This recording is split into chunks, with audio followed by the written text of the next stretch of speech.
میں آزاد پاکستان میں پیدا ہوا تھا، میرے ماں باپ غلام ہندوستان میں پیدا ہوئے تھے، اور جب ہندوستان کی ہم غلامی کر رہے تھے تو 2 دفعہ جب برطانیہ نے 2 جنگوں کے اندر شرکت کی، پہلی جنگ عظیم اور دوسری جنگ عظیم، لاکھوں لوگوں نے یہاں سے لڑے اور انگریز کے لیے قربانیاں دی، لیکن کبھی ان کو کسی نے نہیں پوچھا، نہ کبھی ان کا شکریہ ادا کیا گیا، کیونکہ ہندوستان غلام تھا، غلاموں کی کوئی عزت نہیں ہوتی۔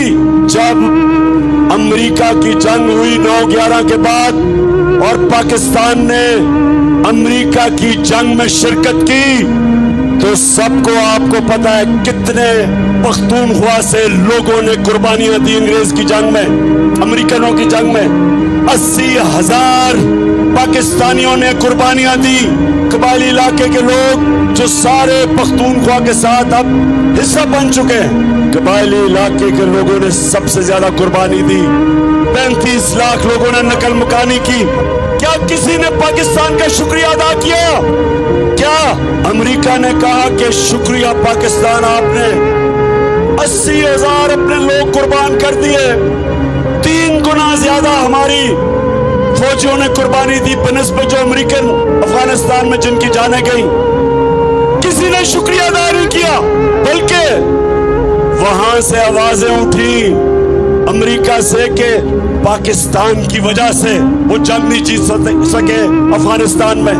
زرداری اور شریف 10 سال جب انہوں نے حکومت کی، 2008 اور 18 کے درمیان 400 ڈرون اٹیک ہوئے پاکستان کے اوپر، اور قبائلی علاقے میں آپ جانتے ہیں کہ ڈرون اٹیک کیا ہوتا ہے؟ 4000 میل دور بیٹھ کے ایک کمرے کے اندر کمپیوٹر گیم کھیلی جاتی ہے، بٹن دبا کے ایک آدمی بیٹھا ہوتا ہے، سامنے کمپیوٹر سکرین ہوتی ہے اس کے، یہاں سے اس کو پیغام جاتا ہے کہ جی اس ایریا میں دہشت گرد ہے۔ 4000 میل دور بیٹھ کے وہ بٹن دباتا ہے، بم گرتا ہے، نیچے کون مرتا ہے کبھی کسی کو پتہ نہیں چلا۔ لیکن سنیں ذرا میری بات، وہاں عورتیں بچے مرے، بزرگ مرے۔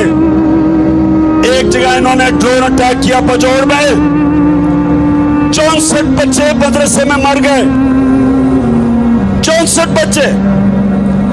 ایک جگہ وزیرستان میں ڈرون اٹیک ہوتا ہے، 7 لوگ مر جاتے ہیں، جو زخمی ہوتے ہیں ان کی چیخوں کی آوازیں، لوگ آتے ہیں ان کو بچانے کے لیے، دوسرا ڈرون اٹیک ہوتا ہے، 7 اور لوگ مر جاتے ہیں۔ صبح تک لوگ ڈرتے ہیں جاتے ہوئے قریب، جو زخمی ہیں ان کی آوازیں آ رہی ہوتی ہیں، صبح کو لوگ بچانے جاتے ہیں، پھر ڈرون اٹیک ہوتا ہے، 7 اور مر جاتے ہیں، 21 لوگ مرتے ہیں۔ شادیوں پہ ڈرون اٹیک، جنازوں پہ ڈرون اٹیک۔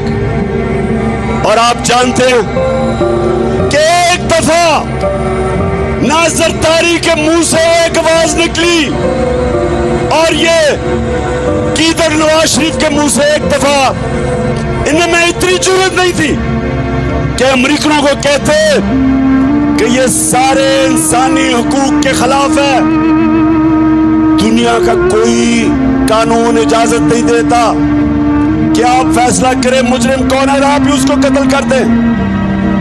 جج، جوری، ایکسیکیوشنر، دنیا کا کوئی قانون اجازت نہیں دیتا، لیکن اس ملک پہ جن کے لیے ہم جنگ لڑ رہے تھے، 400 ڈرون اٹیک ہوئے، ایک دفعہ ان دونوں نے جرأت نہیں کی امریکہ کو کہنے کے لیے کہ کیا آپ اپنے ملک میں دہشت گرد کے اوپر ڈرون اٹیک کریں گے؟